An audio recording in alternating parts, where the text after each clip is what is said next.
میں نے جھٹکے سے اپنے قدم پیچھے ہٹائے مگر میرے جسم میں جیسے جان ہی نہ رہی تھی۔ میں نے خود سے کہا کہ یہ سب کیا ہو رہا ہے۔ اچانک صوفے کے پیچھے سے نکلنے والا سایہ ایک دم غائب ہو گیا اور کمرے میں مکمل سناٹا چھا گیا۔ میں نے فوراً دروازے کی طرف بھاگنے کی کوشش کی مگر میرے قدم زمین پر جمنے لگے جیسے کسی نے مجھے جکڑ لیا ہو۔ میں نے پوری طاقت لگا کر خود کو آزاد کیا اور دروازے تک پہنچا مگر وہ پھر بھی بند تھا۔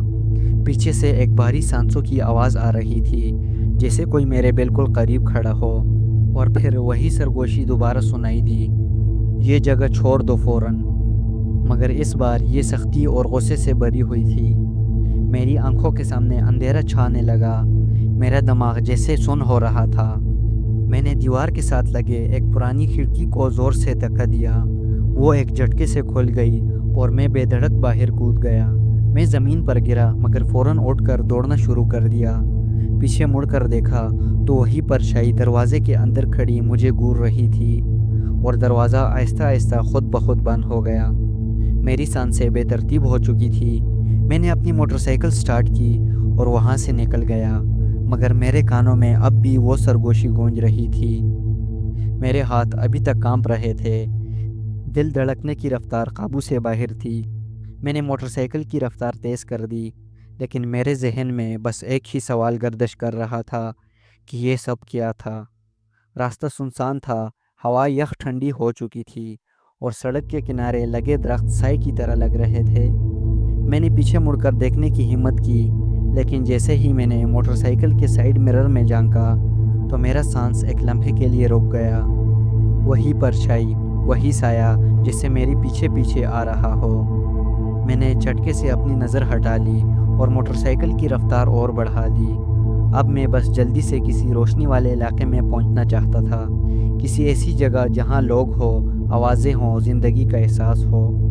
آخرکار کچھ دیر بعد میں شہر کے مین روڈ پر آ گیا۔ وہاں کچھ گاڑیاں نظر آ رہی تھی، دکانیں کھلی تھی اور لوگ بھی چل پھر رہے تھے۔ میں نے ایک جھٹکے سے بائک روکی، ہیلمٹ اتارا اور لمبی لمبی سانسیں لینے لگا۔ میں نے خود سے سوال کیا کہ یہ سب خواب تو نہیں تھا، لیکن میرے جسم پر جمی ٹھنڈک، پسینے سے بھیگی جیکٹ اور دل کی دیوانہ وار دھڑکن یہ ثابت کر رہی تھی کہ سب کچھ حقیقت تھا۔ میں نے موبائل نکالا اور کمپنی کی ایپ چیک کی۔ حیرانی کی انتہا نہ رہی جب میں نے دیکھا کہ وہ آرڈر کینسل ہو چکا تھا۔ مگر کیسے؟ میں تو ڈیلیوری کے لیے پہنچ چکا تھا۔ میرے ہاتھ بے اختیار کال لوگ کی طرف بڑھے۔ میں نے وہ نمبر دیکھا جس پر میں نے کال کی تھی مگر وہ نمبر موجود ہی نہیں تھا میرے موبائل میں۔ میرے رونگٹے کھڑے ہو گئے۔ میں نے فوراً گوگل میپ کھولا تاکہ اس گھر کا ایڈریس دوبارہ دیکھ سکوں، مگر جو کچھ میں نے دیکھا اس نے میرے پیروں تلے سے زمین نکال دی۔ ایسا کوئی ایڈریس موجود ہی نہیں تھا گوگل میپ میں۔ میرے ہاتھ کانپنے لگے، دماغ جیسے سن ہو چکا تھا۔ میں نے بار بار ایڈریس چیک کیا، ایپ ریفریش کی لیکن کچھ بھی نظر نہیں آ رہا تھا۔ ایسا لگ رہا تھا جیسے وہ آرڈر کبھی تھا ہی نہیں، جیسے وہ جگہ حقیقت میں موجود ہی نہ ہو۔ میں نے خود سے سرگوشی کی کہ یہ کیسے ہو سکتا ہے، میں وہاں گیا تھا، میں نے وہ سب خود دیکھا تھا۔ دماغ میں ایک ہیجان برپا ہو گیا تھا۔ میں نے فیصلہ کیا کہ کسی سے اس بارے میں پوچھوں گا۔ قریب ہی ایک چائے کا ہوٹل تھا جہاں کچھ لوگ بیٹھے تھے۔ میں نے اپنی موٹر سائیکل روکی اور اندر داخل ہو گیا۔ میں نے ہوٹل کے مالک سے کہا جو چائے بنا رہا تھا، بھائی ایک بات پوچھنی تھی۔ اس نے قدرے حیرانی سے مجھے دیکھا اور بولا، ہاں پوچھو۔ میں نے بولا، یہاں سے کچھ فاصلے پر ایک پرانا گھر ہے، شاید کافی عرصے سے بند تھا۔ میں وہاں فوڈ ڈیلیوری کے لیے گیا تھا لیکن کچھ عجیب ہوا۔ وہ گھر، میں ابھی اپنی بات پوری بھی نہ کر پایا تھا کہ ہوٹل میں بیٹھے ایک بزرگ نے میری طرف دیکھا اور فوراً بولے، بیٹا وہ گھر کئی سال پہلے جل چکا ہے۔ میری آنکھیں حیرت سے پھیل گئی۔ کیا؟ مگر میں تو وہاں گیا تھا، وہاں دروازہ کھلا تھا، میں نے اندر دیکھا، وہاں۔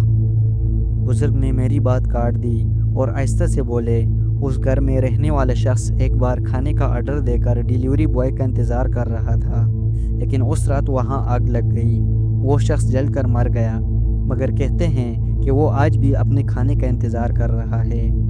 میرا جسم لرزنے لگا۔ یہ سب جھوٹ نہیں ہے، میں نے اسے خود محسوس کیا، وہ جگہ، وہ دروازہ، وہ سرگوشی۔ ہوٹل میں بیٹھے سب لوگ اب میری طرف دیکھ رہے تھے۔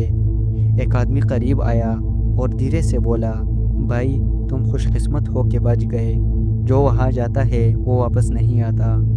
میری آنکھوں کے آگے اندھیرا چھانے لگا۔ میں نے کانپتے ہاتھوں سے پانی کا گلاس اٹھایا اور ایک ہی گھونٹ میں پی لیا۔ باہر نکل کر میں نے ایک آخری بار اس سڑک کی طرف دیکھا جہاں سے میں آیا تھا۔ وہاں کچھ بھی غیر معمولی نہیں تھا، لیکن میرے کانوں میں اب بھی وہی سرگوشی گونج رہی تھی کہ تمہیں دیر ہو گئی ہے۔ تو فرینڈز، یہ تھی ہماری آج کی ہارر سٹوری۔ آپ کو ہماری ہارر سٹوری کیسے لگی کمنٹ والی سیکشن میں لازمی بتائیں، اور ویڈیو کو لائک کر کے چینل کو سبسکرائب کرنا بالکل بھی نہ بھولیے گا۔ تو ملتے ہیں ایک نئی ہارر سٹوری میں، تب تک کے لیے اللہ حافظ۔